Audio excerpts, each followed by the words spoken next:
At a ratio of 9 to 1, a new loan of $9,000 can be created on the basis of the $10,000 deposit. Step 3. If that $9,000 is then deposited by a third party at the same bank that created it or at a different one, it becomes the legal basis for a third issue of bank credit, this time for the amount of $8,100. Like one of those Russian dolls where each layer contains a slightly smaller doll inside, each new deposit contains the potential for a slightly smaller loan in an infinitely decreasing series.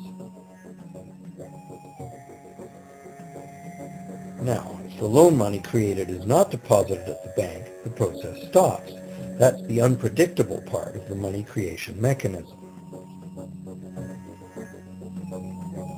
But more likely, at every step, the new money will be deposited at a bank, and the reserve ratio process can repeat itself over and over until almost $100,000 of brand new money has been created within the banking system.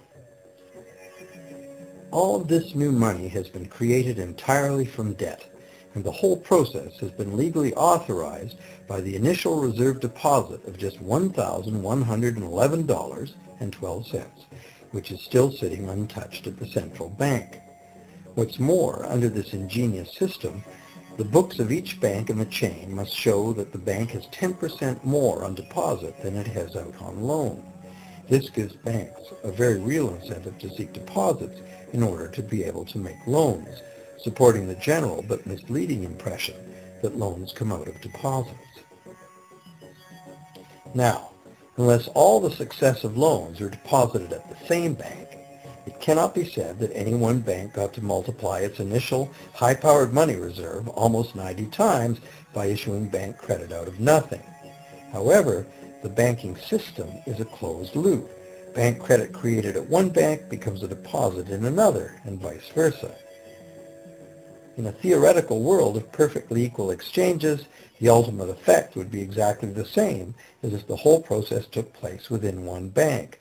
That is, the bank's initial central bank reserve of a little over $1,100 allows it to ultimately collect interest on up to $100,000 the bank never had.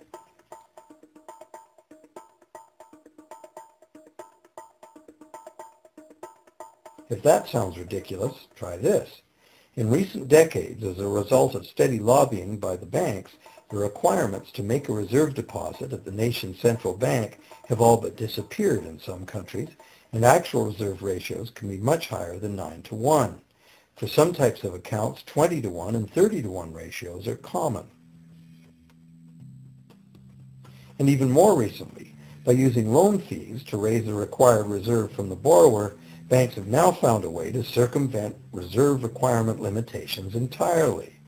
So, while the rules are complex, the common sense reality is actually quite simple. Banks can create as much money as we can borrow.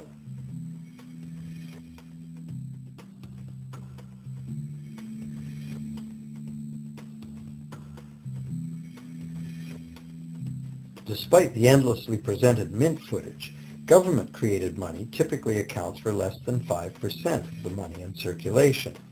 More than 95% of all money in existence today was created by someone signing a pledge of indebtedness to a bank.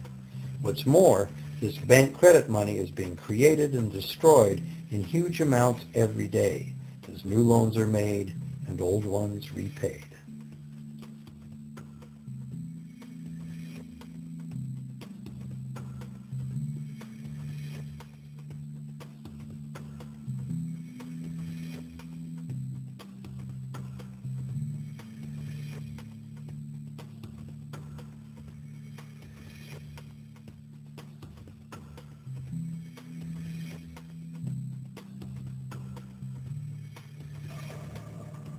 Banks can only practice this money system with the active cooperation of government. First, governments pass legal tender laws to make us use the national fiat currency. Secondly, governments allow private bank credit to be paid out in this government currency. Thirdly, government courts enforce debts. And lastly, governments pass regulations to protect the money system's functionality and credibility with the public while doing nothing to inform the public about where money really comes from. The simple truth is that when we sign on the dotted line for a so-called loan or mortgage, our signed pledge of payment, backed by the assets we pledge to forfeit should we fail to pay, is the only thing of real value involved in the transaction. To anyone who believes we will honor our pledge, that loan agreement or mortgage is now a portable, exchangeable, and saleable piece of paper. It's an IOU. It represents value and is therefore a form of money. This money the borrower exchanges for the bank's so-called loan. Now, a loan in the real world means that the lender must have something to lend. If you need a hammer, my loaning you a promise to provide a hammer I don't have won't be of much help. But in the artificial world of money, a bank's promise to pay money it doesn't have is allowed to be passed off as money, and we accept it as such.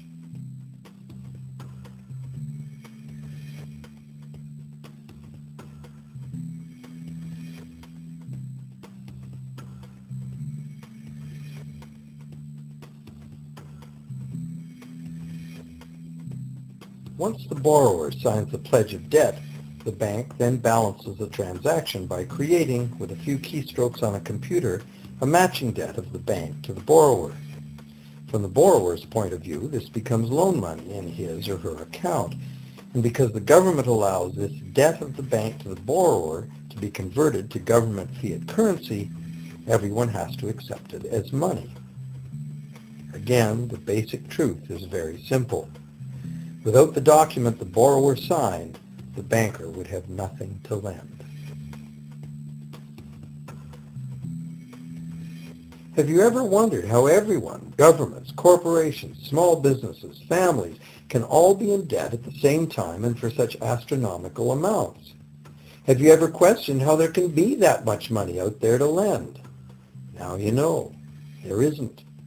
Banks do not lend money. They simply create it from debt. And as debt is potentially unlimited, so is the supply of money. And as it turns out, the opposite situation is also true. Isn't it astounding that despite the incredible wealth of resources, innovation, and productivity that surrounds us, almost all of us, from governments to companies to individuals, are heavily in debt to bankers? If only people would stop and think, how can that be? How can it be that the people who actually produce all the real wealth in the world are in debt to those who merely lend out the money that represents the wealth? Even more amazing is that once we realize that money really is debt, we realize that if there was no debt, there'd be no money.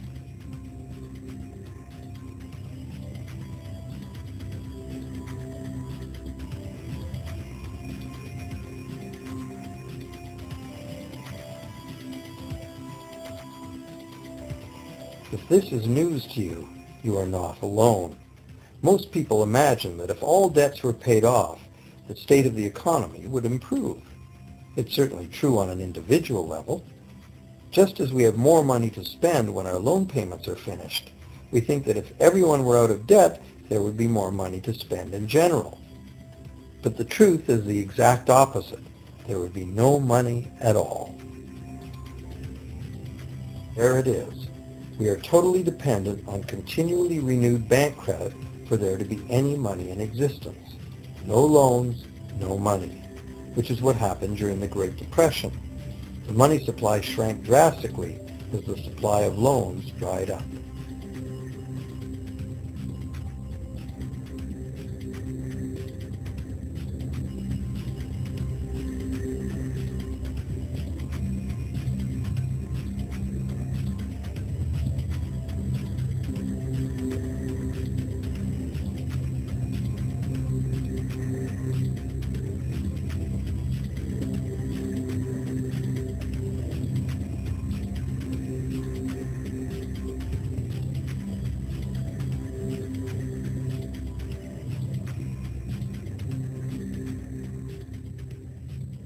And that's not all.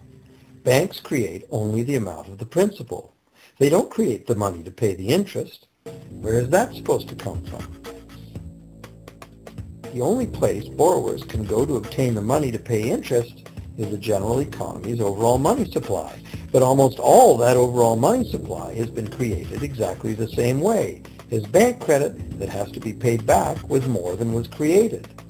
So everywhere there are other borrowers in the same situation, frantically trying to obtain the money they need to pay back both principal and interest from a total money pool which contains only principal.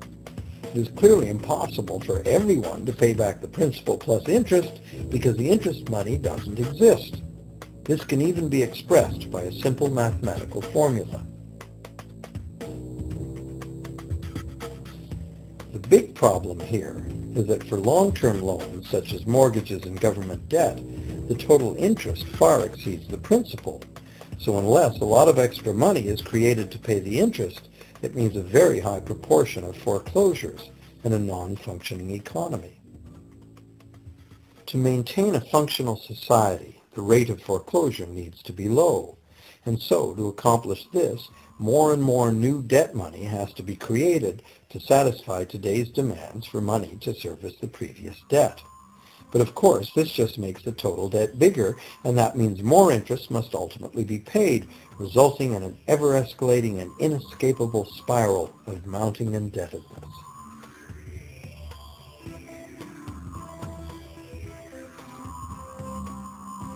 It is only the time lag between money's creation as new loans and its repayment that keeps the overall shortage of money from catching up and bankrupting the entire system. However, as the bank's insatiable credit monster gets bigger and bigger, the need to create more and more debt money to feed it becomes increasingly urgent. Why are interest rates so low? Why do we get unsolicited credit cards in the mail? Why is the U.S. government spending faster than ever? Could it be to stave off collapse of the entire monetary system? A rational person has to ask, can this really go on forever? Isn't a collapse inevitable?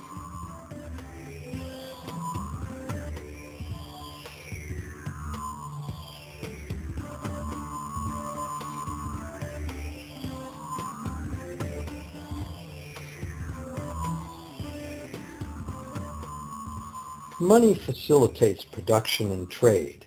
As the money supply increases, money just becomes increasingly worthless unless the volume of production and trade in the real world grows by the same amount.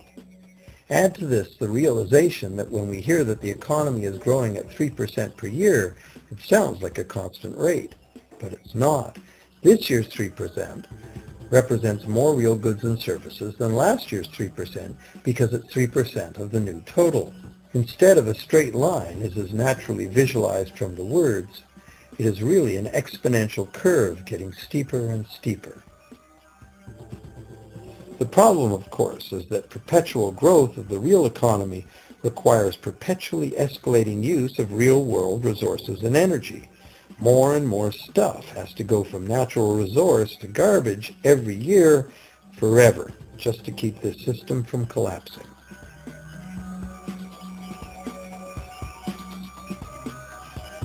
What can we do about this downright scary situation? For one thing, we need a very different concept of money. It's time more people ask themselves and their governments 4 simple questions. Around the world, governments borrow money at interest from private banks. Government debt is a major component of total debt, and servicing that debt takes a big chunk of our taxes. Now we know that banks simply create the money they lend, and that governments have given them permission to do this. So the first question is, why do governments choose to borrow money from private banks at interest when government could create all the interest-free money it needs itself? And the second big question is, why create money as debt at all? Why not create money that circulates permanently and doesn't have to be perpetually reborrowed at interest in order to exist? The third question, how can a money system that can only function with perpetually accelerating growth be used to build a sustainable economy? Isn't it logical that perpetually accelerating growth and